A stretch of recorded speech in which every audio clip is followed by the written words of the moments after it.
వి gold trusted gold buyers. మీరు తాకట్టు పెట్టిన బంగారాన్ని విడిపించి ఈ రోజు ఉన్న మార్కెట్ ధరకు కొనబడును. ఏ హీరోయిన్ ఎంత స్థాయి హీరోయిన్ అయినా సరే కాస్టింగ్ కౌచ్కి ఒప్పుకోకపోతే అసలు హీరోయిన్ అయ్యే ప్రసక్తే లేదు అని వాళ్ళు దే ఆఫర్ దెమ్సెల్వ్స్ సర్వైవల్ కోసం అంటారా? సో ఇటువంటి అయ్యి ఉంటుంది, మనం ఆఫర్ చేసేద్దాం, ఆయన అడగటానికి సిగ్గుపడుతున్నాడు, మనమే ఇచ్చేస్తే పోతుంది కదా అనే ఫీలింగ్లో హీరోయిన్స్.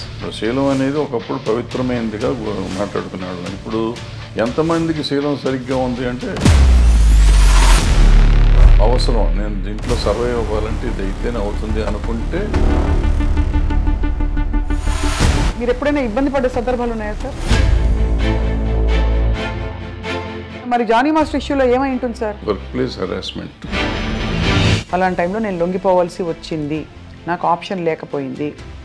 రాత్రి 2 గంటలకి నా డోర్ వచ్చి కొట్టేవారు తాగేసి. నైట్ తలుపులు కొట్టేవాళ్ళంతా మందు కొట్టినాక వస్తారు. వాళ్ళకి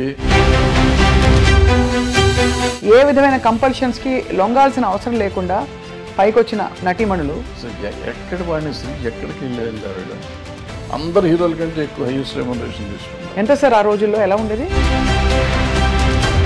మొన్నటి డాకు మహారాజ్ సినిమాలో పాట కూడా విమర్శకి గురైంది కొంత. బయట వాళ్ళ పార్టీలకు వెళ్తే, పబ్బుల్లోకి వెళ్తే మీకు అంతకంటే భయంకరంగా ఉంటారు ఆడపిల్లలు. బోస్ గారు కరెక్ట్గా రాశారు, you have to control your self. అంటే కోకా కోకా కోకా కడితే కొరకొరమంటూ చూస్తారు.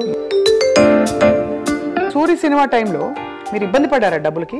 లాస్ట్ 2-3 years నుంచి నేను కంఫర్ట్ జోన్లో ఉన్నా. ఇప్పుడు సార్ పుష్ప లాంటి సినిమాలకి మేము వినడం ఎవరో చెప్పాం, ముత్యాల సుబ్బయ్య గారు చెప్పారు అనుకుంటాం. మొన్న 300 కోట్లు ఇలా ఉన్నాయి డైరెక్టర్ రెమ్యూనరేషన్. సరే నిజం చెప్పాలంటే నేను పుష్ప 2 చూడకూడదు అనుకున్నా. ఎందుకంటే బయట చెప్పిన మాటలు, అదేదో షెకావత్ మీద ఉచ్చబోస్తాడు ఇటువంటి అనేది విని. మీ వివాహం ఎలా అయింది సార్? అది మా ఇంటి పక్క ఇల్లు, 2 ఇళ్ళు అవతల ఉండేవారు. లవ్ మ్యారేజే? అదే మరి ఇందాక ఏమన్నారు, ఫోటోలు కూడా చూడమని చెప్పారు సార్ మీరు.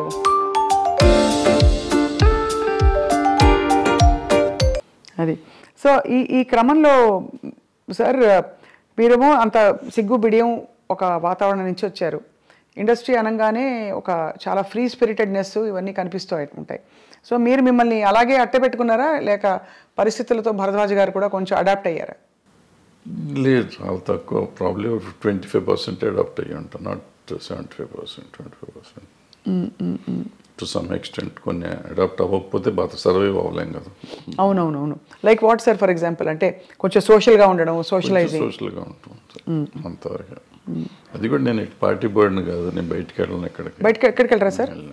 ఫంక్షన్స్ అయ్యేవా ఆ రోజుల్లో? సినిమా ఫంక్షన్స్ ఎక్కువ? ఫంక్షన్స్ అంటే మాకు అప్పుడు ఆడియో ఫంక్షన్స్ అటువంటి, లేకపోతే సినిమా ఓపెనింగ్లు అట్లా ఉండే, అంతే తప్ప వేరే ఉండే. ఈవినింగ్ పార్టీస్ అయితే లేదు ఎప్పుడు? నెవర్. సార్ ఇప్పుడు చాలామంది సినిమా ఇండస్ట్రీ నుంచి సీనియర్స్ అయిపోయిన వాళ్ళందరూ, లేదు ఇంకా సినిమాలు అయిపోయిన డైరెక్టర్లు బయట వచ్చి భాష్యం చెప్తున్నారు.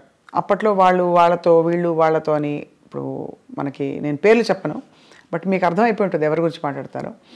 వాళ్ళు చాలా అంటే ఆల్మోస్ట్ ఎపిసోడ్గా చెప్తున్నారు, ఇలా అయ్యేది ఆ రోజు, ఇలా అయ్యేదని. వ్యక్తిగత జీవితాల గురించి కూడా కామెంట్ చేస్తున్నారు. అంటే ప్రతి మనిషికి వ్యక్తిగతం ఉంటుందమ్మా. ఇప్పుడు ఇట్లా ఉంటే ఇట్లాగే ఉండేవారు, ఇట్లా ఉండేవారు నీకు అది వ్యక్తిగతంగా రకరకాలుగా ఉంటారు మనుషులు. సో దాని వ్యక్తిగతాన్ని గురించి ఇప్పుడు మనం మాట్లాడటం కూడా అనవసరం. ప్రతి మనిషికి ఒక పర్సనల్ లైఫ్ ఉంటుంది. ఆ పర్సనల్ లైఫ్ కొంతమంది ఈ సినిమాల్లో మామూలుగా ఇప్పుడు ఈ కాస్టింగ్ కోచ్ అనేదో చెప్తూ ఉంటారు చూడండి. అవునవును. అది అందరూ చేస్తారంటే అందరూ చేయరు. ఇప్పుడు ఇవన్నీ కూడా మీరు చెప్పింది కానీ నేను చెప్పింది కానీ 1% to below 10% ఉంటారు అటువంటి. మీరు ఇండస్ట్రీ చూసారు కదా, అంతే సార్. ఏ హీరోయిన్ ఎంత స్థాయి హీరోయిన్ అయినా సరే కాస్టింగ్ కౌచ్కి ఒప్పుకోకపోతే అసలు హీరోయిన్ అయ్యే ప్రసక్తే లేదు అని ఒక మాజీ డైరెక్టర్ గారు ఒక బహిరంగ స్టేట్మెంట్ కాదు, ఒక ఇంటర్వ్యూలో చెప్పారు. ఆయన చెప్తూ ఉండొచ్చు, తప్పే ఉంది. వాళ్ళ నమ్మకం అయి ఉంటుంది, లేదా వాళ్ళ జరిగిందేమో, ఆయన చేసిన పని చేసిన కంపెనీల్లో అట్లా జరిగి ఉండొచ్చు. ఆయన ఎక్స్పీరియన్స్ ఏంటో మనకు తెలియదు కదా. నా ఎక్స్పీరియన్సు, నేను ఇన్ని సినిమాల్లో ఉన్నాను, ఇన్ని రోజుల నుంచి నేను ఉన్నాను. ఆల్మోస్ట్ 50 years అవుతాను నేను ఇండస్ట్రీకి వచ్చి. 50 yearsలో I have never seen that, to be frank. ఇది అబద్ధం కాదు, నిజం. ఇన్ఫ్యాక్ట్ నాకు రివర్స్ నేను ఎక్స్పీరియన్స్ చేశాను. ఫర్ ఎగ్జాంపుల్ ఎలా రివర్స్ అంటే ఏంటి సార్? వాళ్ళు they offer themselves, girls women అంటే ఆఫర్ అంటే సర్వైవల్ కోసం అంటారా? ఇంతే పాపం వాళ్ళకి ఏముంటుంది భయం, మనం ఏంటో తెలియదు కదా. సో ఇటువంటిది అయ్యి ఉంటుందిలే, మనం ఆఫర్ చేసేద్దాం, ఆయన అడగటానికి సిగ్గుపడుతున్నాడు, మనమే ఇచ్చేస్తే పోతుంది కదా అనే ఫీలింగ్లో. అలా ఉన్నారా సార్ హీరోయిన్స్? అందరూ ఎవరో ఒకళ్ళు ఉంటారమ్మా. ఇప్పుడు వీళ్ళు అడిగారు అన్న ఎంతమంది తక్కువ మంది ఉంటారో అట్లా అడిగే వాళ్ళు కూడా అంతే తక్కువ ఉంటారు. That's why I am telling you, you are giving a parallel. అది అర్థమైంది. బట్ అలా బిట్వీన్ 1 to 10% ఉంటారు తప్ప. అప్పట్లో సెల్ ఫోన్స్ ఏవి ఉండేవి కాదు కదా సార్. ఏముండవు. అలా అడగడం ఎలా తెలిసేది మరి వీళ్ళకి? అంటే కబురు పెడతారా? అడగటమే ఇవన్నీ, డైరెక్ట్గా అడగటమే. అడిగేవాళ్ళు అనేవాళ్ళు డైరెక్ట్గా అడగటమే. ఎటు అడిగినా, వీళ్ళు అడిగినా వాళ్ళు అడిగినా, వాళ్ళైనా పెద్ద దానికి మొహమాటం సిగ్గులు ఏముండవు. It's very awkward sir. And అంటే ఇంత బ్యూటిఫుల్ పరిశ్రమలో ఈ ఒక్క విషయం ఇంత చర్చనీయాంశం అవుతుంది గత 10 ఏళ్లలో. అంటే చర్చనీయాంశం అంటే 2 రకాలమ్మది. ఇప్పుడు పిచ్చి ముందా పెళ్లి ముందా అంటే ఇప్పుడు ఇద్దరికి ఇష్టమైతే ఇప్పుడు అడగగానే లొంగిపోతారు అనేది కూడా నేను నమ్మను. అన్లెస్ వాళ్ళకి ఒక అవసరం, నేను దీంట్లో సర్వైవ్ అవ్వాలంటే ఇది అయితేనే అవుతుంది అనుకుంటే లొంగొచ్చు. లేదంటే ఎందుకు లొంగుతారు వాళ్ళు? అలాంటి ఏమంటారు మ్యూచువల్ బెనిఫిట్ కోసం జరిగితే జరగాలి తప్ప నేనేదో ప్రతి వాళ్ళు ఇట్లా చేస్తారంటే జరిగేది కాదు. మీరు ఎప్పుడైనా ఇబ్బంది పడే సందర్భాలు ఉన్నాయా సార్? ఎట్లా అంటే వేర్ డైరెక్ట్లీ ఆర్ ఇండైరెక్ట్లీ మీకు ఒక కబురు పెట్టి మీ హీరోయిన్స్ వండుకుంటే ఒకటి అరా ఉంటాయి అంతే కాదు. అంటే అందరూ అలా వచ్చి ఉంటారు కదా, మీరు చెప్పారు కాబట్టి ఐఎమ్ ఆస్కింగ్. సో చాలా మంది చాలా జెంటిల్, చాలా మర్యాదగా సొంత పిల్లల్లాగా. నాకు ఆడపిల్లలే 3. సో వాళ్ళంతా మన ఇంటికి వచ్చి ఇంట్లో ఆడపిల్లలాగానే ఉండేవారు తప్ప ఎవరు ఒకటి అరా 20 ఉన్నా కానీ పెద్ద విషయం. ఇవన్నీ అంటే ఇది ఇప్పుడు లేటెస్ట్గా మీరు కూడా మొన్న ఆఫ్ రికార్డ్ చాలా విషయాలు మీరు మాట్లాడినప్పుడు ఎక్స్ప్లెయిన్ చేసి చెప్పారు సార్. అదే ఈ జానీ మాస్టర్ ఇష్యూ తెరపైకి వచ్చినప్పుడు కూడా ఈ కమిటీలు వేయడం, వీటిని పరిష్కరించే దిశగా కమిటీల్లో ఉండేవాళ్ళు ఎవరు కూడా దిగొచ్చిన ఎవరు అంటే ఇట్స్ నాట్ సో ఈజీ కదా సార్. ఇవి హ్యూమన్ రిలేషన్షిప్స్ చాలా కాంప్లెక్స్గా ఉంటాయి. మీరు అన్నట్టు ఒక టైంలో ఇష్టం ఉండొచ్చు, ఒక టైంలో కాంప్రమైజ్ అవ్వచ్చు, ఒక టైంలో అది చెడుగా కనిపించవచ్చు, రకరకాలు ఉంటాయి, తప్పించుకోలేని పరిస్థితులు ఉండొచ్చు. ఏమిటవుతుంది sir? What you think is? అంటే ఇప్పుడు మీకు గతంలో మొదటి నుంచి కూడా చరిత్ర అనుకోండి, ఇతిహాసాలు తీసుకోండి, పురాణాలు తీసుకోండి. ఆయన వాల్మీకి గారు దొంగ, ఆయన తర్వాత మంచివాడు అయిపోయాడు. సో ఇట్లా మనుషుల్లో మార్పులు చాలా వస్తూ ఉంటాయి. మారిన ఇప్పుడు నేను మారిపోయాను, గతంలో తప్పు చేశాను నేను, ఇప్పుడు నేను మారిపోయి ఉంటే నువ్వు తప్పు చేసావంటే దానికి అర్థం లేదు కదా. సో నువ్వు గతంలో నువ్వు దుర్మార్గుడు కాబట్టి ఇప్పుడు ఏం చెప్తావంటే ఇప్పుడు నేను మారిపోయాను, నేను సన్యాసిని అయిపోయా. బుద్ధుడు అంతకు ముందు రాజు, అశోకుడు అంతకు ముందు రాజు, వీళ్ళిద్దరూ బౌద్ధ మతానికి వచ్చినాక వాళ్ళు ఏమి చేయలే. బుద్ధుడు దేవుడు కాదంటావా? అంతే కదా సార్. సో మరి ఏ కాంటెక్స్లో చెప్తున్నారు అది? అంటే తప్పులు జరుగుతున్నాయి కానీ ఎట్లా ఉంటుందంటే నేను విక్టిమ్ని అనుకోమ్మా, విక్టిమ్ కానీ లేకపోతే నా మీద ఎలిగేషన్ వచ్చింది అనుకోమ్మా. సో నాకు కడుపు రగిలిపోతూ ఉంటుంది. అంటే ఇది ఎట్లా ఉంటుందంటే దీంట్లో ఇప్పుడు వస్తున్న ఇష్యూస్ అన్నీ ఏంటంటే ఇప్పుడు ఇద్దరు మ్యూచువల్గా ఒకళ్ళకొకళ్ళు ఇష్టపడతారు. అప్పుడు కూడా కదా సార్, ఎప్పుడైనా కానీ ఇష్టపడతామో లేకపోతే సరెండర్ అవటమో ఏదైనా అనుకోండి. సరెండర్ అయినా కానీ తర్వాత కలిసి ఉన్నారుగా. అవును, నాతో సరెండర్ అయిపోయినాక ఇద్దరు కొంతకాలం కలిసి ఉన్నాం. ఇప్పుడు సరెండర్ అయిన వాళ్ళు నా మీద కేసు పెడతాం మొదలెడతారు అనుకోండి. అయితే సరెండర్ అయ్యి కొంతకాలం అయిపోయినాక నేనంటే వాళ్ళకన్నా మొఖం మొత్తి ఉండొచ్చు, నాకు వాళ్ళ మీదన్నా మొఖం మొత్తి ఉండొచ్చు. అది ఎవరికైనా ఎప్పుడైనా జరగచ్చు. వాళ్ళు నాకు బయటికి వెళ్తా అంటే వదిలిపెట్ట బుద్ధి ఇదిగా ఒకరికొకరు మ్యూచువల్గా వదిలిపెట్టపోయినప్పుడు ఈ కేసులు గట్టలు కథలు వస్తాయి. అప్పుడు నువ్వు ఎట్లా మొన్నటిదాకా బాగానే ఉన్నావు కదా, ఇప్పుడు నేను అవసరం తీరిందని వచ్చావా అని ఒకళ్ళు ఈ రకంగా ఉంటాయి. న్యాచురల్ ఇది హ్యూమన్ సైకాలజీ, ఇది దాన్ని పట్టుకుని మనం మాట్లాడతాం కదా. ఇక్కడ ఏంటంటే నో మీన్స్ నో మీద మాట్లాడాలి మనం. ఇప్పుడున్న కొత్త సిస్టమ్, ఒకప్పుడు అది వేరు. ఇప్పుడు శీలం అనేది ఒకప్పుడు పవిత్రమైనదిగా మాట్లాడుకునేవాళ్ళం. ఇప్పుడు ఎంతమందికి శీలం సరిగ్గా ఉంది అంటే చాలా డౌట్లు ఉన్నాయి. అంటే శీలాన్ని శీలంగా చూస్తున్నామా లేదా అనేది పాయింట్. అంటే ఇదివరకు it was a big taboo, అంటే ఇప్పుడు కాదు, అది ఇప్పుడు మోర్ నార్మలైజ్ అయిపోయింది.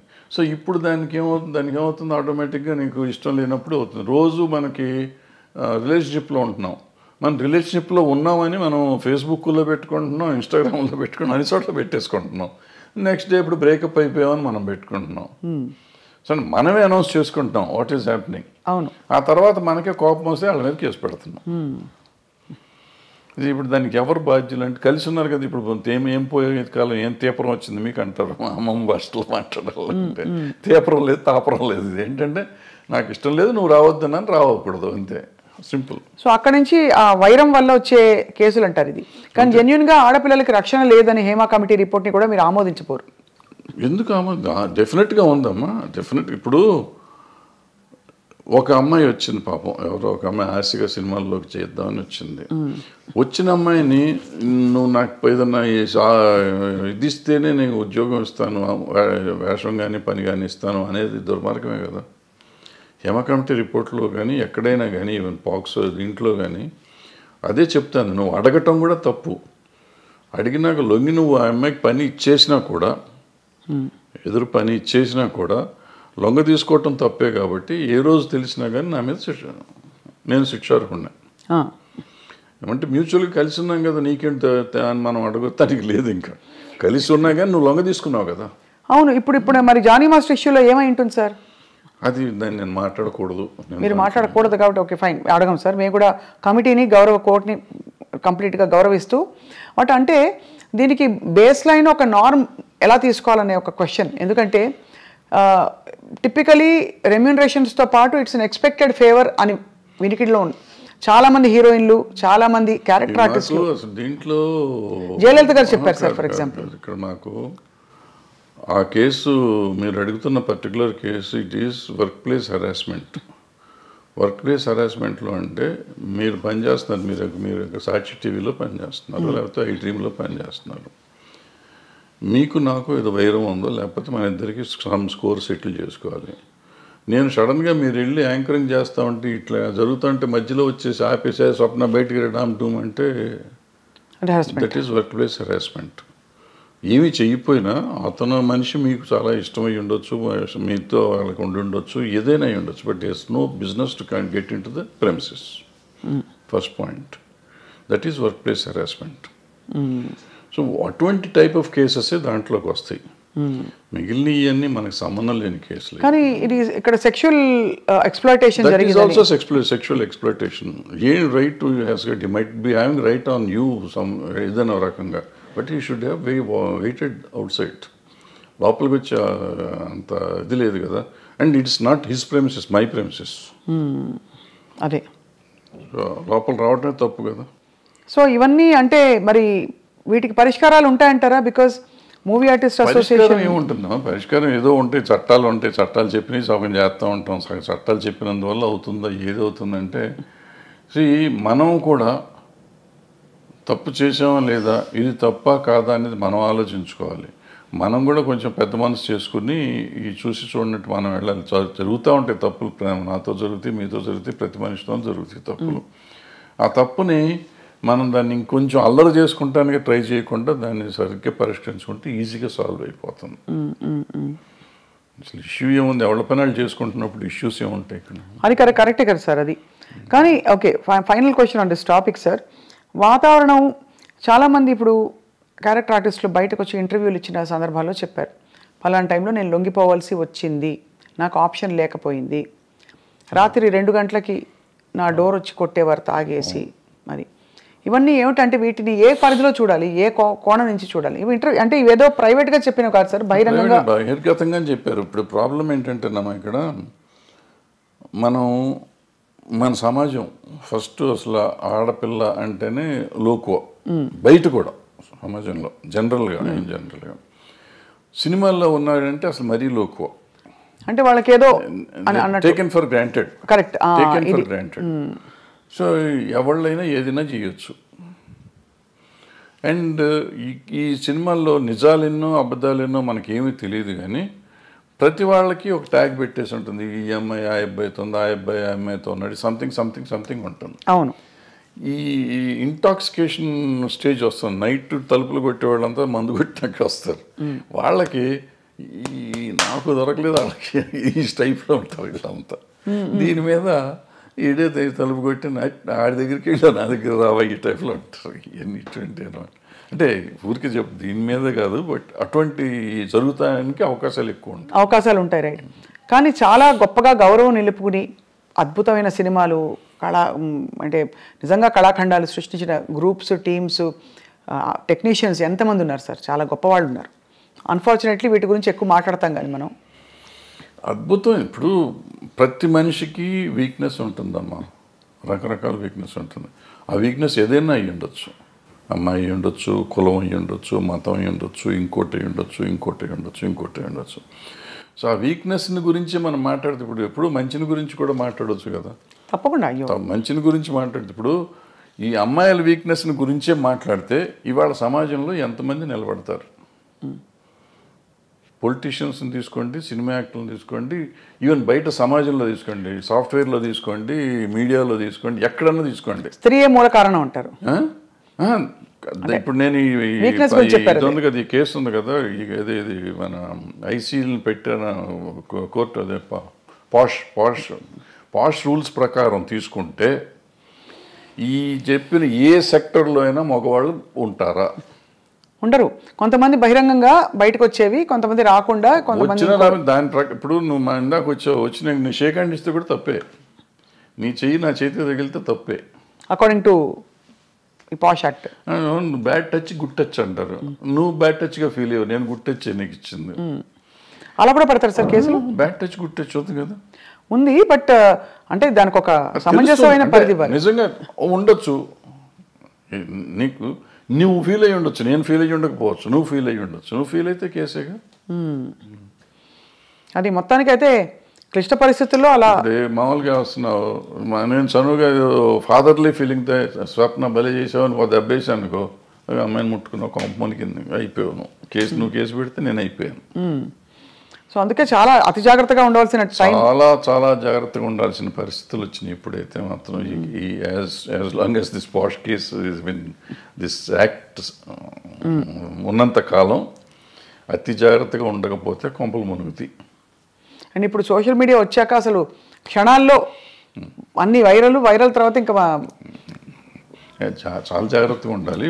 అంటే డెఫినెట్గా ఇవన్నిటి వల్ల కొంత మార్పు వస్తుంది. 100% పోతుందా అంటే నేను అంత ఈజీ కాదు. ఎందుకంటే ఆడపిల్లలు కూడా కొంచెం స్ట్రాంగ్ అవ్వాలంటే ఉన్నారమ్మా, చాలా స్ట్రాంగ్గా ఉన్నారు. ఆడపిల్లలు అంత ఈజీగా ఏం లేరు. కొంతమందికి సర్వేల కోసం లొంగేవాళ్ళు ఉంటారు. సర్వేల కోసం నేను ఏదైనా అచీవ్ చేయాలి, ఎలాగైనా అచీవ్ చేయాలనుకునే వాళ్ళు కొంతమంది, ఏమీ చేయకుండా నేను అచీవ్ ఎందుకు చేయలేను, నా టాలెంట్తో నేను ఎందుకు అచీవ్ చేయలేను చేసిన వాళ్ళు ఉన్నారు, చేస్తున్నారు కూడా. ఆ రకంగానే అచీవ్ చేస్తారు, ఈ రకంగానే అచీవ్ చేస్తారు. ఎవళ్ళు రైట్ ఎవళ్ళు తప్పు అంటే tell me one name sir who you have great respect for, అంటే ఇన్ దిస్ రిగార్డ్ వాళ్ళ కష్టపడి పైకి వచ్చారు. అంటే నేను క్యారెక్టర్ పర్స్పెక్టివ్ నుంచి చెప్పట్లేదు సార్, జస్ట్ ఏ విధమైన కంపల్షన్స్కి లొంగాల్సిన అవసరం లేకుండా పైకి వచ్చిన నటీమణులు మీరు చాలా గౌరవించేవాళ్ళు. మీకు వాణిశ్రీ గారు ఎక్కడొచ్చారు? ఆవిడ ఏంటి, ఆవిడ ఎక్కడ జూనియర్ ఆర్టిస్ట్, ఆవిడ అసలు ఏ రేంజ్కి వెళ్ళారు? అసలు హీరోస్ని కమాండ్ చేసారు, ఇండస్ట్రీనే కమాండ్ చేసే లెవెల్కి వెళ్ళారు. హయ్యెస్ట్ పెయిడ్ ఆర్టిస్ట్ ఆవిడ. సింపుల్, ఆవిడ అంతకంటే గొప్పవాళ్ళు ఎవరు లేరు మార్కెట్లో. భానుమతి గారు అంటే వాళ్ళు వేరే, భానుమతి గారు కమాండ్ చేశారు. జమున్ గారు కూడా మామూలుగా ఇచ్చారు, ఆవిడ కమాండ్ చేశారు. ఆవిడ రామారావు గారు నాగేశ్వరరావు కాదని చెప్పి ఆ రోజుల్లో షీ గుడ్ విత్ స్టాండ్. మనం అనుకుంటాం రామారావు నాగేశ్వరరావు కంటే వేరే లేదు ఆ రోజుల్లో, ఆల్టర్నేటివ్ లేని పరిస్థితుల్లో ఆవిడ నిలబడి మళ్ళీ వాళ్ళిద్దరూ ఆవిడతో కాంప్రమైజ్ అయ్యారు తప్ప ఆవిడ వాళ్ళతో కాంప్రమైజ్ అవ్వలేదు. సో ఇప్పుడు ఇదేం లేదు, అదే ఏదో అయిపోతుంది అదేం లేదు. సౌందర్య గారు చెప్పుకుంటా పోతే ఎవరైనా ఉంటారు. ఎవరికి ఉండే వీక్నెస్ వాళ్ళకు ఉంటుంది. ఆ వీక్నెస్లోని మనకి సంబంధం లేదు, వాళ్ళ పర్సనల్ ఇష్యూస్ అయ్యి. కరెక్ట్ అండి, అంతే సార్. అంతే తప్ప వీళ్ళంతా ఇటు లొంగిపోయారా ఉన్నారా? వాణిశ్రీ గారు ఏం చేశారు అసలు? ఆవిడ ఏంటి, అక్కడ ఎక్కడి నుంచి వచ్చింది? కానీ ఆ రోజుల్లో ఎవరు మనసు పడలేదా సార్ వాణిశ్రీ గారిని చూసి? చాలా పడితే పడ్డారు, ఆ గొడవ మనకు సంబంధం లేదు. బట్ ఆవిడ డిక్టేట్ చేసింది కదా. అవును, ఆవిడ వచ్చిన రోజు నుంచి ఆవిడ అట్లా ఎదుగుదల వచ్చింది కదా అవును సినిమా ఇండస్ట్రీలో. అంటే ఆవిడలో టాలెంట్ లేకపోయి ఉంటే ఆవిడ ఇంత గొప్పది అయ్యేది కాదుగా. కరెక్ట్. టాలెంట్ ఉంది కాబట్టే కదా, మిగిలిన ఏంటనే పక్కన పెట్టండి. ఆవిడేదో బాగాలేదన్నారు, కళ్ళు బాగాలేదంటారు, అది అంటారు, ఇది అంటారు, ఫైనల్గా ఆవిడే గాడెస్ అయిపోయింది కదా. అన్ని భాషల్లోనూ, తమిళ్లోను, తెలుగులోను. ఏం అందం సార్ అసలు, అంటే రంగు తక్కువ అని అప్పుడు అన్న వాళ్ళందరూ ఒక్కసారిగా వాణిశ్రీ చీర కట్టారంటే, వాణిశ్రీ గారి చీర అంటే ఒక ట్రెండ్ సెట్టర్. సో ఎక్కడ వాణిశ్రీ ఎక్కడికి వెళ్ళేది ఆవిడ? అందరు హీరోల కంటే ఎక్కువ హైయెస్ట్ రెమ్యునరేషన్ తీసుకుంది ఆవిడ. ఎంత సార్ ఆ రోజుల్లో, ఎలా ఉండేది? ఆ రోజుల్లో 2.5-3 లక్షలు తీసుకుంది నాకు తెలిసినప్పుడు. అప్పుడు వీళ్ళు ఎవరు 2 లక్షలు టచ్ చేయలేదు. ఇప్పుడు ఎవరు, ఏ హీరోలు? రామారావు గారు, నాగేశ్వరరావు కూడా? రామారావు గారు ఇంకా తక్కువ. శోభన్ బాబు తీసుకున్నాడు అప్పట్లో, 2 తీసుకున్నాడు. ఈవిడ 2.5 తీసుకుంది రోజుల్లో. మరి కాలం మారిపోయిందా, డబ్బు విలువ పడిపోయిందా సార్? రామారావు గారు కంబ్యాక్ వచ్చినాక ఆయన హైయెస్ట్కి వెళ్ళిపోయారు. ఆ మధ్యలో బడిపంతులు చేసే రోజుల్లో ఆయన 1,00,000 దగ్గరే ఉన్నారు అన్నమాట. సార్, ఆన్ స్క్రీన్ గురించి మాట్లాడదాం. మనకి ఎక్కడో ఇన్ పోర్ట్రేయింగ్ విమెన్, అంటే విమెన్ ఇష్యూస్ మీద మీరు బాగా స్పందిస్తూ మాట్లాడుతూ వచ్చారు కాబట్టి, స్క్రీన్ మీద కూడా మొన్నటి డాకు మహారాజ్ సినిమాలో పాట కూడా విమర్శకి గురైంది కొంత. అవసరమా అని, తప్పు రైట్ అని కాదు, ఇది అవసరమా మనకి? అంటే మీ పరిధిలో మీరు ఎప్పుడు కూడా అశ్లీలం, అసభ్యకరం అనే అంశాలకు కానీ, స్టెప్పులు వేసినప్పుడు ఇలాంటివి కానీ మీరు జాగ్రత్తలు తీసుకునేవారా? Were you very conscious? డెఫినెట్గా వెరీ కాన్షియస్. అంటే నాకు ఒక్క సినిమాకి నాకు కోపం వచ్చి తీసాను. బంగారు మొగుళ్ళు అనుకుంటే, ఇటువంటి దరిద్ర పని నేను కూడా చేశాను. ఆ పాటే దరిద్రం. అక్కడ చేయేస్తే ఇక్కడ చేయేస్తే సంథింగ్ ఏదో ఉంటుంది, సరే గుర్తులేదు.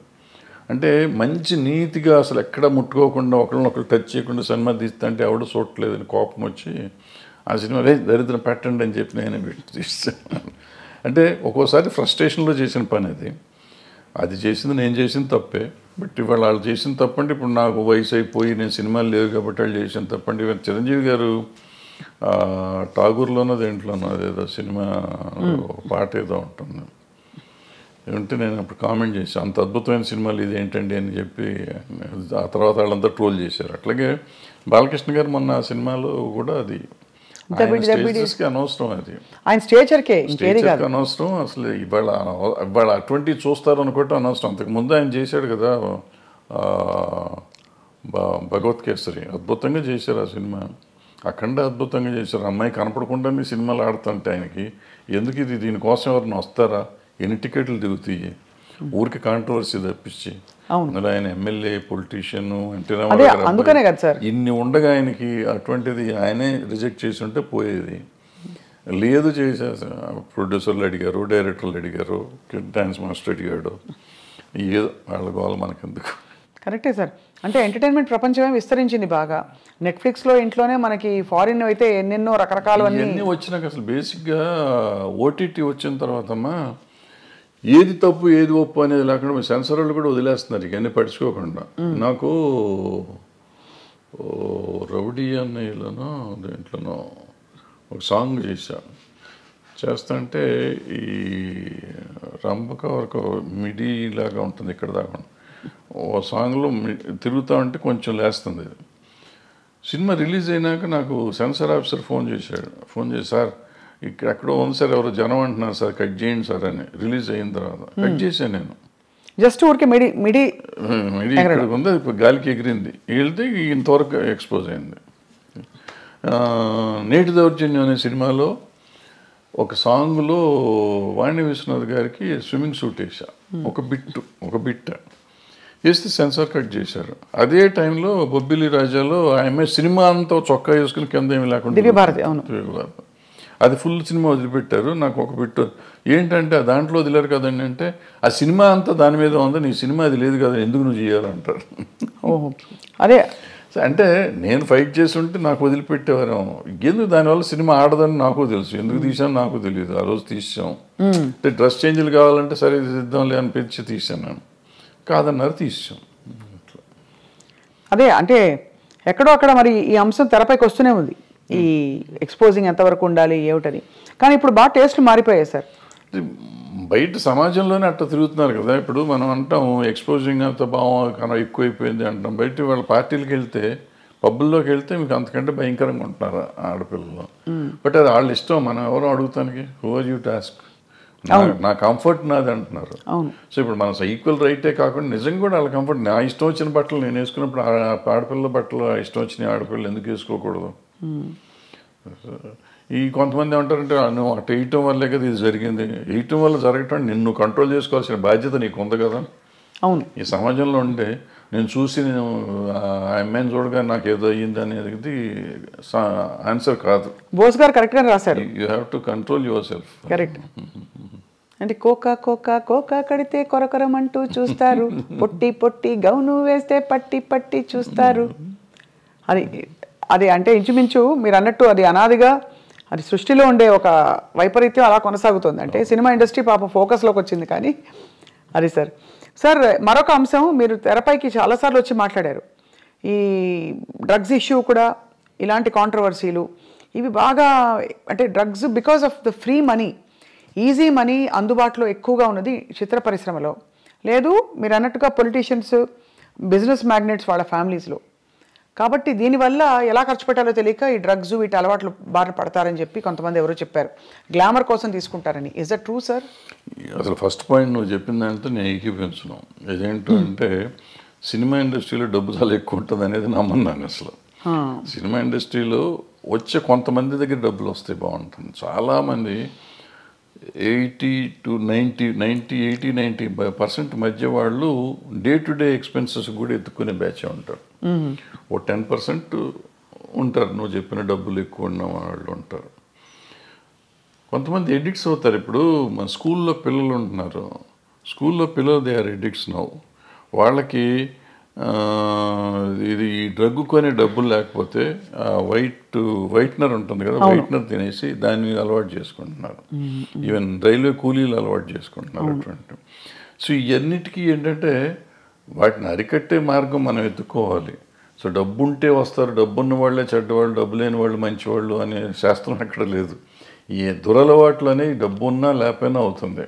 సో ఈ అలవాటుని అరికడతాం ఎట్లా అనేది మనం ముందు ఆలోచిస్తాం. అంటే ఈ డబ్బుని దానికి లింక్ చేయకూడదు ఫస్ట్. అవును, దురలవాటుకి డబ్బుకి లింక్ చేయకూడదు.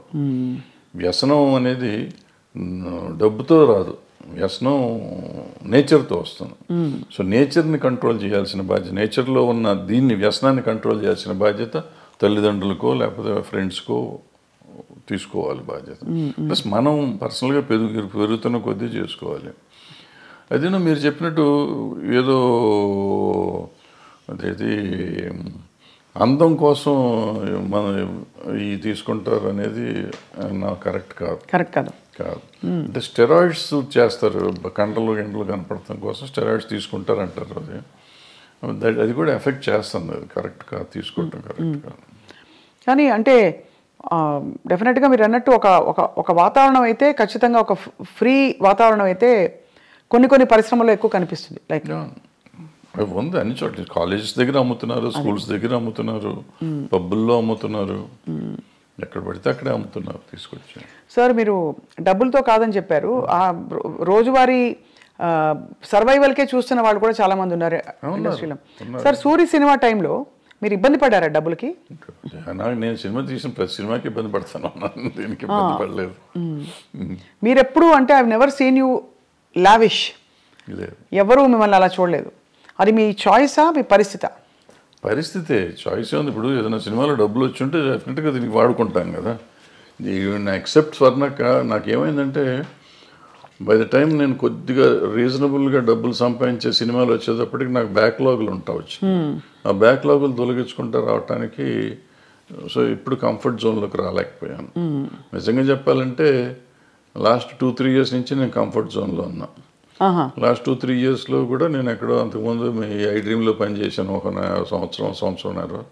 అది కంఫర్ట్. తర్వాత ఏదో వేరైటీ ఛానల్లో పనిచేశాను. అదే నా కంఫర్ట్ జోన్ నాకు నిజంగా చెప్పాలంటే. ఇంతకాలం ఈ 76 ఏళ్ళ జీవితంలో లాస్ట్ 2-3 ఇయర్స్ కంఫర్ట్ జోన్. అంటే బ్యాంకులో బ్యాలెన్స్ నాకు ఖర్చులు పోను, 10-5 మిగిలే డబ్బులు బ్యాంకులో ఉండటం అనేది ఇదే చూడటం నేను. అది చాలా ఆశ్చర్యకరం సార్. మీకంటే అంత క్యాలిబర్ ఉండి అన్ని హిట్లు తీసి మరి అది ఏమంటారు, విధి అంటారా లేక పరిస్థితులు కలిసి రాకపోవడమా? పరిస్థితులు అంటే ఏంటంటే వీళ్ళందరూ చాలామంది ఆ రోజుల్లో, ఇప్పుడు అందరూ తీస్తున్నారు కానీ ఆ రోజుల్లో నేను ఒకే సంవత్సరం 5-6 సినిమాలు రిలీజ్ చేశాను. నేను డైరెక్షన్ చేసినవి కానీ రిలీజ్ చేసినవి కానీ. సో రొటేషన్లోకి వెళ్ళిపోతూ ఉండేది. ఒకవేళ వచ్చినా కానీ ఓ హిట్ ఓ ఫ్లాప్ ఉండేటప్పటికీ మనం అన్ని కంటిన్యూస్ సక్సెస్ హిట్లు తీయాలి. తీసుంటే డబ్బు కనపడేదేమో, ఎప్పటికప్పుడు ఒకటి తగలగానే ఇమీడియట్గా ఉండదు పోగొట్టేది. డబ్బులు వచ్చినాయి అనుకుంటే ఉండదట్లో పోయి. సో ఎక్కడ అంత కంఫర్టబుల్గా ఉంది. ఇప్పుడు సార్ పుష్ప లాంటి సినిమాలకి మేము వినడం ఎవరో చెప్పాం, ముత్యాల సుబ్బయ్య గారు చెప్పారనుకుంటాం మొన్న, 300 కోట్లు ఇలా ఉన్నాయి డైరెక్టర్ రెమ్యూనరేషన్స్ అని. అప్పట్లో అసలు చాలా తక్కువ కదా సార్.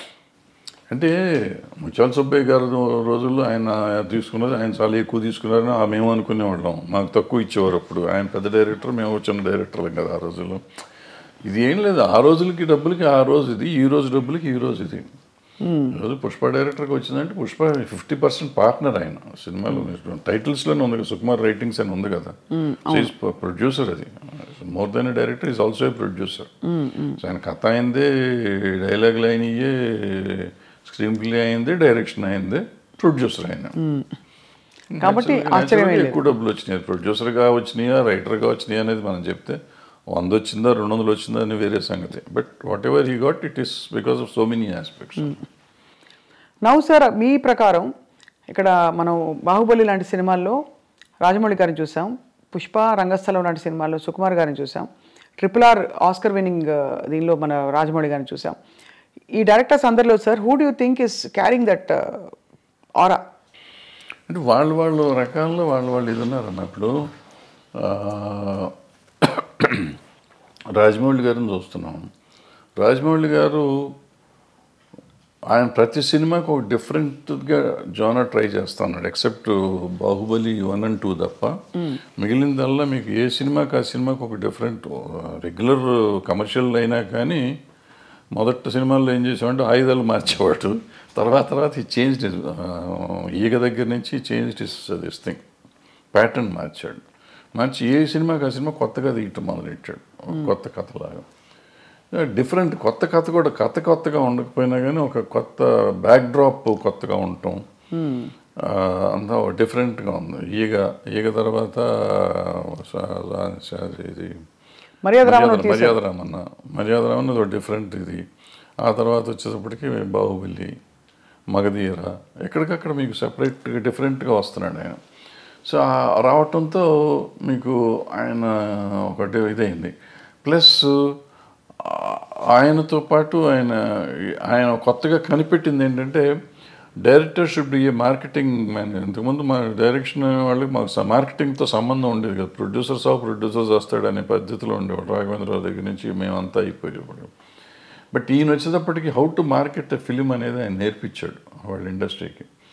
దట్ మార్కెటింగ్ స్కిల్స్ ఎంత అద్భుతంగా వెళ్ళిపోయినాయంటే వాళ్ళు భారతదేశం అంతా ఇదే అయిపోయే స్టేజ్కి బాహుబలి 2 చేసింది. అందరూ బాహుబలి 2 దంగలు కొట్టేసింది అంటారు, కానీ దంగలకి ఎంగలే సంబంధమే లేదు. బాహుబలిని ఇంతవరకు చేస్తే ఇప్పుడు ఈ సినిమా చేసి ఉండాలి. దంగల్లో వచ్చింది ఏంటంటే చైనాలో ఒక దాంట్లో వచ్చింది డబ్బులు. చైనా డబ్బును మనం లెక్కేసుకుని 2,000 కోట్లని కంగారు పడుతున్నాం తప్ప మనకి ఇక్కడ వచ్చింది 600 కోట్లు 700 కోట్లు. అదే అయితే ఒక లాంగ్వేజ్ అంత రావటం చాలా గొప్ప. అది 60 కోట్లకి చేసి అంత రావటం అనేది గొప్ప విషయం. దాన్ని డిస్ప్యూట్ చేయటం లేదు. అద్భుతమైన సినిమా అది. సో మన ఇండియన్ సినిమాలో ఇండియన్ డబ్బు చూసుకున్న సినిమాలు ఇయే. ఆ చైనాలో 2,000 కోట్లు వచ్చినా అదంతా మళ్ళీ మనకు షేర్ వచ్చేటప్పటికి చాలా తక్కువ వస్తుంది. అక్కడ 30% 20% అంత వస్తుంది. అవును. సో అవి మనం గ్రాసులు చెప్పుకొని ఊరికే కంగారు పడుతూ ఉంటాం. ఇప్పుడు బాహుబలి తర్వాత ఇది వచ్చింది. అలా అంటే మీరు అన్నది రాజమౌళి గారిది చాలా ఒక డిఫరెంట్ టెక్నిక్. ఈయన వచ్చేటప్పటికి ఈయనన్నీ లెక్కలు చేసిన సినిమాలు వదిలిపెట్టి ఈయన డిఫరెంట్గా చేసిన సినిమాలు ఈయన సిట్ అయినాయి చూడండి మీరు. అంతకుముందు మీరు ఆర్య చేశాడు. ఆర్య డిఫరెంట్గా ఉంటుంది. తర్వాత ఏదో చేశారు కొన్ని అటువంటి ఏదో లెక్కలు నాకు అర్థమే కదా. 1 ఒకటి ఎన్టీఆర్తో ఒక సినిమా ఏదో చేశాడు. కప్పులు తిప్పుతూ ఉంటాడు, ఏదో తిరుగుతూ ఉంటుంది. ఏది మన నాకు అర్థం కాదు. మళ్ళీ మొన్న వచ్చేటప్పటికి రంగస్థలం అద్భుతంగా తీశాడు. వెనక్కి తీశాడు. అసలు ఎవరు మన తెలుగులో మనం ఊహించలేని గొప్ప సినిమా అది ఒక రకంగా చెప్పాలంటే. ఆ టైప్ ఆలోచన కమర్షియల్ అయినా కానీ ఎప్పుడైతే అంగవైకల్యం తీసుకురాగలిగాడో ఆ అంగవైకల్యం మీద సినిమా వచ్చేటప్పటికి అద్భుతంగా ఉంది. అది చాలా ఒక లైవ్లీగా ఉంది సినిమా. విలేజ్ ప్యాటర్న్ అది అద్భుతంగా ఉంది ఆ సినిమా. ఈ పుష్పకు వచ్చేటప్పటికి Pushpa was a routine film నాకు తెలిసినప్పుడు. పుష్ప 1, పుష్ప 2 ఈ స్మగ్లింగ్ మీద ఏదో రెప్లికా తీస్తారు ఏముంటుందిలే అని నేను చూడలే. యాక్చువల్గా నేను మొన్న చూశాను. ఎప్పుడైతే మీకు సెకండ్ హాఫ్లో ఆ ఫ్యామిలీ ఎలిమెంట్ వచ్చిందో, వైఫ్ అండ్ హస్బెండ్ వాళ్ళ రిలేషన్షిప్ మీద ఎప్పుడైతే సినిమా తీసాడో మీకు అందుకైతే అన్స్టాపబుల్ అయిపోయింది సినిమా. ఇది ఇవాళ రెవెన్యూ కనపడుతుందంటే ఫ్యామిలీ ఊరికి మా గంధపు చెక్కలు దొంగ దొర కాదు. ఆబ్వియస్లీ అతని పెర్ఫార్మెన్స్, అల్లు అర్జున్ పెర్ఫార్మెన్స్, అల్లు అర్జున్తో పాటుగా రష్మిక అక్కడికి వచ్చేటప్పటికి ప్లస్ ఈ రిలేషన్షిప్ డైరెక్టర్ ప్రజెంట్ చేసిన విధానం అద్భుతం. సెకండ్ హాఫ్ ఏడిపించాడు. ఆ సినిమాలో ఏడిపించడం అయింది. అందుకని సినిమా ఆడింది, ఇప్పటికీ ఆడుతుంది, ఇంకా ఆడుతుంది. అంటే నేషనల్ అవార్డు వచ్చిందంటే సినిమా ఇట్స్ గ్రేట్ కాదు. ఇప్పుడు అదే మనం ఇప్పుడు నేషనల్ అవార్డు ఆయనకు వచ్చింది, డైరెక్టర్గా హీరోకి వచ్చింది. హీరో పెర్ఫార్మెన్స్ ఈ సినిమా కూడా అద్భుతంగా చేశాడు. మళ్ళీ నేను రెండోసారి ఇచ్చినా ఆశ్చర్యపోక్కర్లేదు. అవును కదా సార్, అంతే కదా. సో ఒకలా చూస్తే యాక్చువల్లీ ఒక కొత్త లీగ్ ఆఫ్ సినిమా వస్తుంది ఇప్పుడు. అంటే పెద్ద స్కేల్ ఒకటి, బట్ యాక్టింగ్ ఓరియంటెడ్ ఇంపర్ఫెక్షన్స్. ఇది మామూలు సినిమా కింద లెక్క తీసుకోవాలి. ఇప్పుడు అలాంటి ఒక 100 సినిమాలు మొగుడు పిల్లలు ఒకళ్ళ కోసం ఒకళ్ళు బాధపడే సినిమాలు 100 ఉన్నాయి. ఒకళ్ళని ఒకళ్ళు ఎన్హాన్స్ చేసుకునే క్యారెక్టర్. నా మొగుడిని అంటావా అని పెళ్ళని తిరగబడింది, నా పెళ్ళాన్ని అంటావా అని మొగుడు తిరగబడ్డ సినిమాలు 100 ఉన్నాయి. వాళ్ళు ఒకళ్ళకొకళ్ళ కోసం ఒకళ్ళు చేసుకుంది. బట్ ఇవాళ దీని బ్యాక్గ్రౌండ్ ఈ గంధపు చెక్కలు ఇవన్నీ తీసుకుని చేసింది. నేను కోతల రేటు చెప్పానే, అలాంటి ఇలాగా ఇతను దొంగకి ఒక స్మగ్లర్కి వైఫ్ అంటే అంత ఎందుకు ఉండాలి? నేను నన్ను ఇన్సల్ట్ చేసినందుకు కదా, నా భార్య పేరు ఎత్తినది నాకు కోపం వచ్చింది, అందుకని నేను చూస్తానండి, అది నేను తట్టుకోలేను అంటాడు. ఎవరేం చెప్పినా ఒప్పుకుంటా, ఏమన్నా కానీ నా భార్య చెప్తే వింటానంటాడు. మరి అంత స్మగ్లర్కి ఈ సెంటిమెంట్ ఎందుకు ఉండాలి? నేను అక్కడ చెప్పానే, వైఫ్ని చెల్లి అన్న దరిద్రుడు తండ్రి కోసం జైలుకి వెళ్ళిపోయి చచ్చిపోతానంటాడు. అవును అవును. సో అది నీకు ఎప్పుడు వేరియేషన్ వచ్చేటప్పటికి నీకు తేడా వచ్చేస్తుంది. సో అక్కడ ఇక్కడ కూడా మంచి దొంగలు, మధ్యలో దొంగ రాసుకలు తీశారు మీరు. దొంగ రాసుకలు టైటిల్ ఎట్లా పెట్టారు సార్? అది వాళ్ళ కథలో ఈయన చెప్పాడు, మన దివాకర్ బాబు గారు. ఆయన కథ కూడా ఆయన. నేను ఆ టైటిల్ ఒక్కటే చూసి మీ సినిమాలన్నింటిలో మీరే పెట్టుకుంటారు. రైటర్ ఆయన, అతను మన తమిళ ఆయన రైటర్. సో భలే ఒక long innings, 50 years in the industry. Everybody అందరూ మిమ్మల్ని అంత గౌరవిస్తారు, ఇప్పటికీ ఇష్టపడతారు. కానీ మీరు కుండ బద్దలు కొట్టి మొహమ్మీ చెప్పేస్తారు అన్నీ. ఎప్పుడు మీకు శత్రువులు తయారు అవ్వలేదా? ఉన్నారు, కొంతమంది అవుతారు, కొంతమంది తిడతానే ఉంటారు, అప్పుడప్పుడు తిడతా ఉంటారు. నన్ను చంపేస్తా ఉన్నట్టు కూడా ఉన్నారు. ఉన్నారా? నడుస్తూ ఉంటారు. అంటే ఏ ఇష్యూలో సార్? ఏదో ఒక ఇష్యూలో వాళ్ళకి నచ్చని ఏదైనా చెప్తే కోపం వస్తుంది కదా. ఎవరు సార్? నేను దాసనారాయణరావు గారు, నేను కృష్ణ గారు భయంకరంగా పోట్లాడుకున్నాం. అవునా? ఎలా పోట్లాడుకున్నారు? ముఖాలు కూడా చూసుకునే లెవెల్లో పోట్లాడుకున్నాం. తర్వాత మేము ఇద్దరం అసలు నేను కృష్ణ గారు కానీ నేను దాసనారాయణరావు గారు అంత క్లోజ్గా మళ్ళీ ఎవరు లేరు. ఇప్పుడు ఏ విషయాల్లో వచ్చేవి గొడవలు? అంటే మాకేదో దీంట్లోనే మనం వేరే సొంత పర్సనల్ ఇష్యూస్ మాకేమైనా లేవు కదా. క్రియేటివ్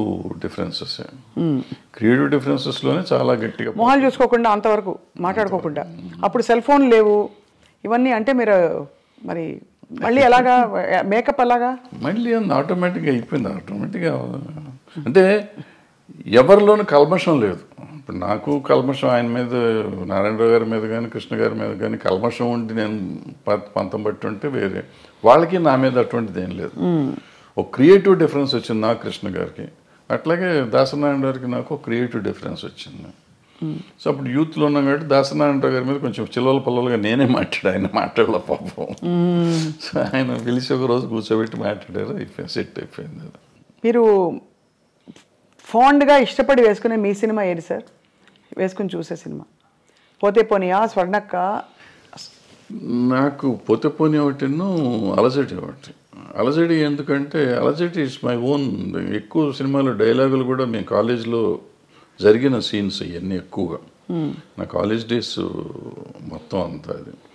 సో ఆ సీన్లన్నీ నేను ఆ కాలేజీలో మాట్లాడిన డైలాగులే పెట్టి రాసుకున్నాం అన్నాడు, వేరే కొత్తవి కూడా రాయలేదు అంతవరకు, కాలేజ్ సీన్స్ వరకు.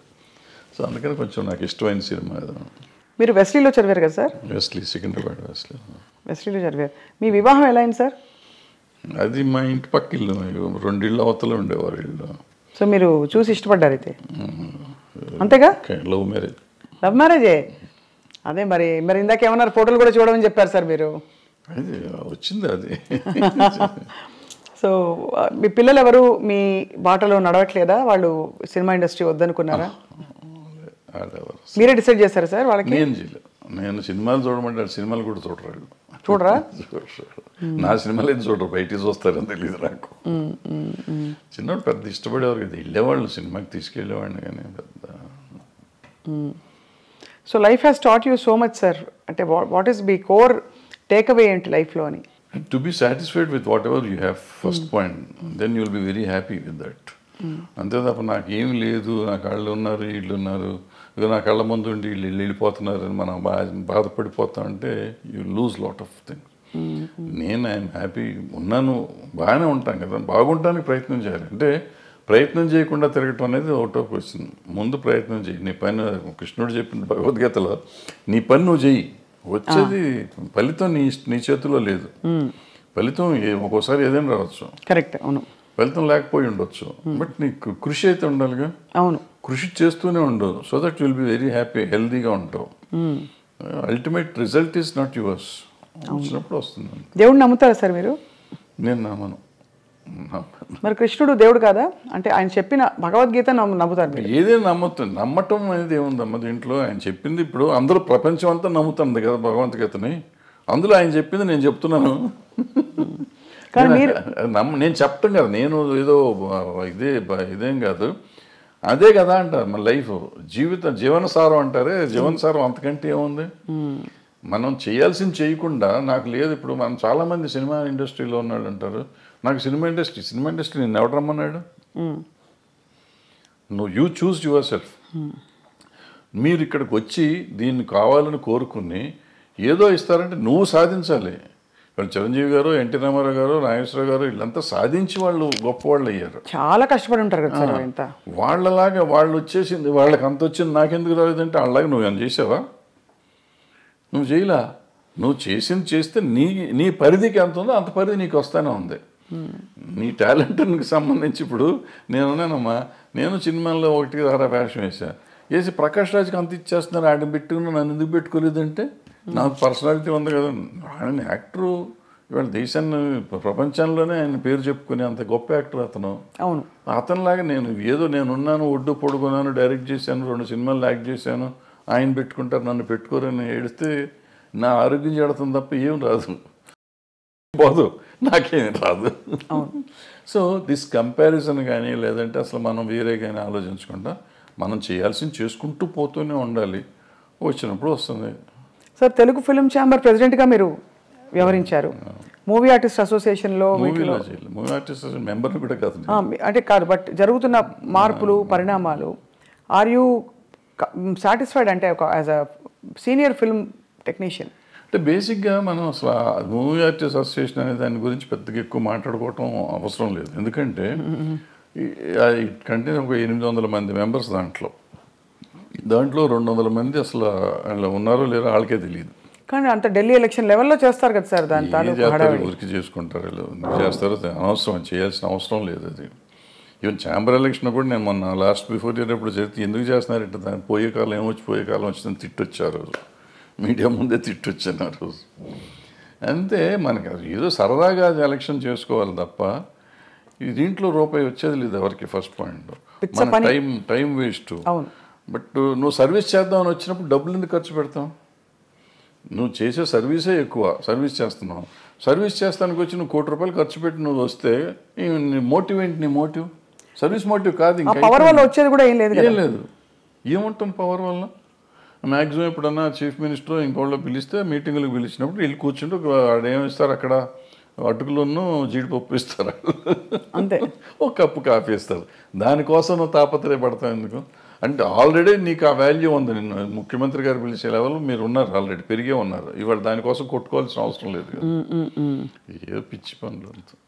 సో అయితే అదే, బట్ వివాదాలు మాత్రం వారానికి ఒకటి వస్తుంది. Jani master issue, Raj Tarun Lavanya issue, అవన్నీ ఇప్పుడు ఇంతమంది ఉన్న ఇండస్ట్రీలో ఇష్యూస్ ఉంటాయి. ఆ ఇష్యూని మనం సీరియస్గా తీసుకోవటమా తీసుకోకపోవటం అనేది మనం ఆలోచించుకోవాలి. ఏదో ఉంటాయి ఉన్నప్పుడు దానికి పెట్టుకోవటం. సార్, మోహన్ బాబు గారి ఇంట్లో జరిగిన తగాదాలు ఏవైతేనా మీరు ఒక అంటే టెక్నీషియన్గా, సినిమా ఇండస్ట్రీ వ్యక్తిగా మీరు సముదాయించి చెప్పారా? ఎవరికి?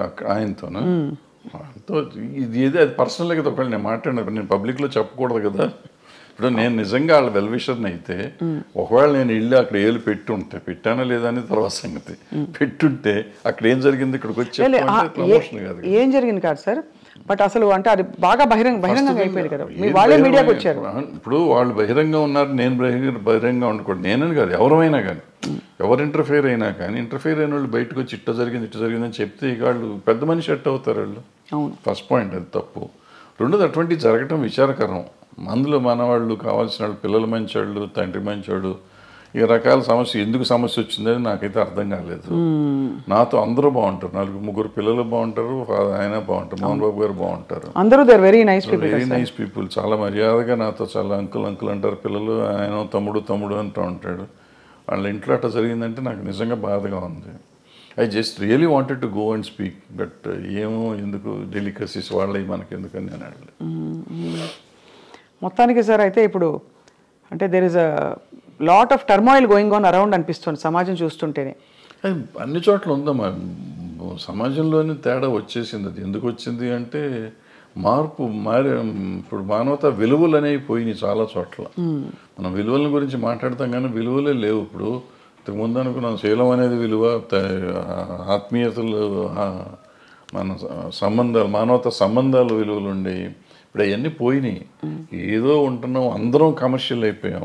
ఆ కమర్షియల్లో ఉన్న దాంట్లో ఇవన్నీ వాల్యూస్ లేవు కదా. వాల్యూ అనేది ఉంటే కదా. కొన్నిసార్లు వాల్యూ కోసం మనం అన్ని పోగొట్టుకునే కథలు చాలా ఉన్నాయి. గౌరవం కోసం అన్ని చేయాలని చెప్పి, అటువంటిది ఇప్పుడు గౌరవం లేదు, తక్కువలేదు. అందుకే ఒక ఫుల్ఫిల్మెంట్ రావట్లేదు జీవితంలో కదా. ఇప్పుడు ఇందాక చెప్పిన పుష్ప కథ కానీ, లేకపోతే మా కొత్తలేడు కథ కానీ, అదే ఫుల్ఫిల్మెంటు. వాళ్ళ భార్య కోసం భర్త, భర్త కోసం భార్య, తండ్రి కోసం కొడుకు అని ఇవన్నీ అదే భగవద్గీతలో కూతురు కోసం తండ్రి, తండ్రి కోసం కూతురు. ఈ మానవతా విలువలు అంటే వాటి కోసం ఎంత కమర్షియల్గా చేసినా కానీ మనం ఇవాళకి ఫీల్ అయ్యి సినిమాలు చూస్తున్నాం. బట్ దానికి వాల్యూ ఉంది, బట్ ఆ వాల్యూ మన జీవితంలో ఇవ్వలేకపోతున్నాం. సినిమాల్లో చూసి మనం సినిమా ప్రొడ్యూసర్కి డబ్బులు ఇస్తున్నాం కానీ మన జీవితంలో మన తల్లిదండ్రులకు కానీ, మన భార్య పిల్లలకు కానీ, మనం ఆ సుఖం అన్నదమ్ములకు కానీ, అక్క చెల్లెళ్ళకి కానీ మనం ఆ ఫీలింగ్ ఇవ్వలేకపోతున్నాం. ఆ సమాజంలో వచ్చిన మార్పులో మనలో వచ్చింది. మనం ఇన్ని మాటలు చెప్తున్న మనం మన పిల్లలతో మాట్లాడటానికి మనకు టైం లేదు, మన తల్లిదండ్రులతో మాట్లాడటానికి మనకు టైం లేదు, అక్క చెల్లెళ్ళతో మాట్లాడటానికి టైం లేదు, భార్యతో మాట్లాడటానికి టైం లేదు. Are we avoid. ఒకవేళ టైం ఉన్నా కానీ ఎందుకో మనకు సాధ్యమైనంత వరకు దూరంగా ఉండటానికి ప్రయత్నం చేస్తున్నాం. ఇంకా విలువలు ఎక్కడి నుంచి వస్తాయి? విలువల గురించి మాట్లాడే నైతిక హక్కు ఎక్కడ ఉంది ఎవరికైనా? Very true sir. బహుశా కొంతవరకు సినిమా ప్రభావితం చేస్తుంది ఈ విషయాలని. బహుశా అలాంటి కథలు వచ్చేసి క్లిక్ అయిపోతే ఆడియన్స్తో తప్పకుండా, ఎందుకంటే ఇంత పెద్ద పెద్ద సినిమాలు, ఇంత మార్పులు తెచ్చిన సినిమాలు మనుషుల్లో, సమాజంలో ఉన్నాయి. చెడు ప్రభావం చూపించిన సినిమాలు కూడా కొంత ఎంతో అంతో ఉండుంటాయి. నిజం చెప్పాలంటే నేను పుష్ప 2 చూడకూడదు అనుకున్నా. ఎందుకంటే బయట చెప్పిన మాటలు, అదేదో షెకావత్ మీద ఉచ్చబోస్తాడు, ఇటువంటి అన్ని విని ఇటువంటి పిచ్చి సినిమాలు చూడాలా మనం ఎందుకు అని చెప్పి చూడండి. ఎందుకో చూద్దామని మనం పెట్టుకున్న ఫస్ట్ హాఫ్లో నాకు చిరాకుగా ఉండింది. ఫస్ట్ హాఫ్ చూస్తానికి నాకు took me about 5 hours first half చూడటానికి. ఇంటర్వెల్లో వెళ్ళి మెల్లిగా భోంచేసి వచ్చి కూర్చున్నాం. మళ్ళీ సరే చూద్దాం వద్దా 10 నిమిషాలు ఆలోచించి పెట్టినా డోంట్ బిలీవ్, ఆ 1:20 నిమిషాలు 1:40 నిమిషాలు ఉంది ఆ సినిమా. మొత్తం కంప్లీట్ చూసి ఐ వాజ్ క్రయింగ్ యాక్చువల్గా. అంటే అక్కడ నీకు లైఫ్ ఉంది, అంతకుముందు లైఫ్ లేదు, అంతా ఏదో సినిమాలు కమర్షియల్గా ఉండేదంతా తీసాడు ఆయన. ఇక్కడ జీవితం తీసాడు. ఆ భార్యాభర్తల అనుబంధాన్ని చూస్తే నాకు అసలు పిచ్చెక్కిపోయింది. ఆ అమ్మాయి కోసం ఇతను తప్పన కానీ, వేరే సీన్లో ఆ అమ్మాయి వాళ్ళని చాట్ చేసిన సీన్ కానీ, తర్వాత ఆడబిడ్డ కోసం ఇతను వెళ్ళి ఫైటింగ్ చేస్తున్నాడు. అంటే వాడు అంత పెద్ద డాన్ లాంటి వాడు వెళ్ళి లైఫ్ను పోగొట్టుకుంటున్నాడు, డబ్బును పోగొట్టుకుంటున్నాడు, ఎన్ని పోయినా పర్లేదు నాకు పిల్లలు కాపాడితే చాలనే ఫీలింగ్ తెచ్చా. అంటే మనలో కూడా ఒక ఆవేశం తీసుకురాగలిగాడు. ఖచ్చితంగా సార్. ఏసే నా కొడుకు అనే ఫీలింగ్ ఉంది ఆ సినిమా చూస్తానంటే. వదిలిపెడతావేంటారు నువ్వు అసలు అనే ఫీలింగ్ ఉండే. దీనికి తీసుకెళ్ళారంటే మనలో ప్రతి మనిషిలోనూ అంత ఎమోషన్ తీసుకురాగలిగితే బాగుంటుంది. అవును, సినిమా డబ్బులు ఇచ్చి సినిమా చూడటం కాదు, సినిమాతో పాటు మనం నేర్చుకోవాల్సింది అది.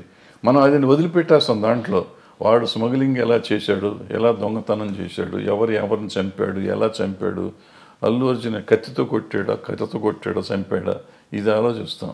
అల్లు అర్జున్ అనే క్యారెక్టర్ రష్మిక అనే క్యారెక్టర్ని ఎంత బాగా ప్రేమించాడు, రష్మిక అనే క్యారెక్టర్ అల్లు అర్జున్ అనే క్యారెక్టర్ ఎంత బాగా ప్రేమించింది, అంటే నా క్యారెక్టర్స్ ఒరిజినల్ని అనేది మనం ఎవరిని ఆలోచిస్తున్నాం. Very very true sir. I think human values, relationships నిలబడ్డప్పుడే టోటల్ సక్సెస్ అని చెప్పచ్చు. సినిమాకి కావచ్చు, జీవితాల్లో కావచ్చు. కానీ భరద్వాజ్ గారు, మీరు మళ్ళీ వెబ్ సిరీస్ కానీ ఇంకా ఏమన్నా వెంచర్స్ కానీ, క్రియేటివ్ వెంచర్స్ చేసే అవకాశాలు ఉన్నాయా? ఏమన్నా వర్క్ చేస్తారా? చెప్తున్నా కదా, నేను పని చేస్తానే ఉంటా, ఖాళీకి ఏం లేను. ఏదో ఇటువంటి కథ రాసుకోవటం రైటమో చేస్తా ఉంటాను. మనకి అవకాశం కూడా రావాలి కదా, అవకాశం వస్తే చేస్తానికి రెడీగానే ఉన్నాం. బట్ నేను ఇందాక చెప్పినట్టు I keep on trying to do something. అవుతుందా అవదా నాకు తెలియదు, అయినప్పుడు అవుతుందా, అవ్వకపోతే కూడా నష్టం లేదు, అయితే లాభం లేదు. బట్ మీరు you are always in the news and everybody watches your videos. మీ వీడియోస్కి చాలా మంచి స్పందన చూశాను నేను. కాబట్టి పొలిటికల్ ఇష్యూస్ కావచ్చు, సినిమా ఇండస్ట్రీలో అవుతున్న అంశాలు కావచ్చు సార్, ఎప్పుడు మీరు ఏదో ఒక కొత్త విషయం చెప్తారు, లేదు పాత విషయం అయినా కొత్తగా చెప్తారని ఆశిస్తూ ఉంటాం, ఎదురు చూస్తూ ఉంటాం మీ దీనికోసం. సో అది సార్, చాలా ఆనెస్ట్ కాన్వర్జేషన్ సార్ ఇవాళ. ఇంత డీటెయిల్గా ఎప్పుడు మాట్లాడి నాకు తెలియదు. కానీ మీ సినిమాలో నేను నటించాననే ఒక చిన్న విషయాన్ని నేను ఇప్పుడు అందరికీ పోతే పోనీ సినిమాలో చాలా ఎంజాయ్ చేశాను sir. Those few days of work. ఆ క్యారెక్టర్ కూడా నా రియల్ క్యారెక్టర్ కాబట్టి, జర్నలిస్ట్ క్యారెక్టర్ కాబట్టి నాకు ఐ ఫెల్ట్ ఎట్ హోమ్. అది thanks for the opportunity sir. And తప్పకుండా మీతో టచ్లో ఉంటాం. అప్పుడప్పుడు ఏమన్నా ఉపద్రవాలు వచ్చినా, సునామీలు వచ్చినా వచ్చి మళ్ళీ మిమ్మల్ని పలకరిస్తాం. సునామీ ఎందుకు వచ్చింది భరద్వాజ్ గారు? Thank you sir. నమస్కారం.